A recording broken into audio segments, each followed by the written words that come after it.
Hello everyone, this is Megha. দেখো, মেলা থেকে এত জিনিস কিনে ফেলেছি, আর এগুলো শুধু শুধুমাত্র 10 টাকায়। এই পাখাটা 10 টাকায়। দাঁড়াও, দেখাচ্ছি তোমাকে এক এক করে আমি মেলা থেকে কি কি পারচেস করেছি, তার এগুলো রাখি। এই স্ট্রটা মেলা থেকে পারচেস করেছি অনলি 10 রুপিজে। এই ছোট্ট চুবড়িটা 10 রুপিজে।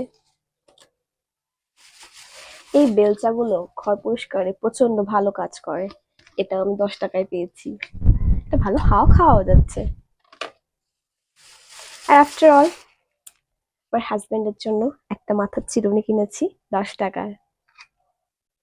তোমরা সবাই আমার ব্লগে জানো যে আমাদের বাড়িতে খুব বড় করে শিব পূজা হয়।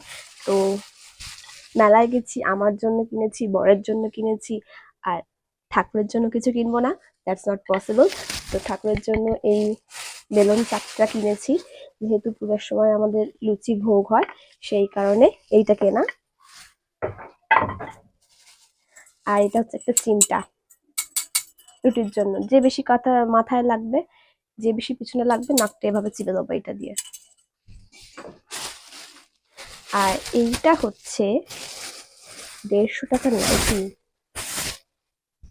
আমাদের মেলায় এবছর এসছে, কোনোদিন 150 টাকার নাইটি বেশের মেলায় আসে না, তবে এবছর এসছে।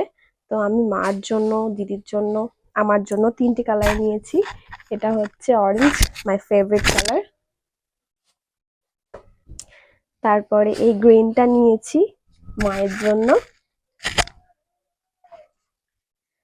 আর এই পিঙ্কটা দিদির জন্য। Thanks for watching. এতক্ষণ যারা দেখেছো তাদের কাছে আমার একটা হাম্বল রিকোয়েস্ট, আমি নতুন ফেসবুকে, তো তোমরা কি ধরনের কন্টেন্ট আমার প্রোফাইলে দেখতে চাও প্লিজ কমেন্ট করে আমাকে জানিও। Tata, thanks for watching.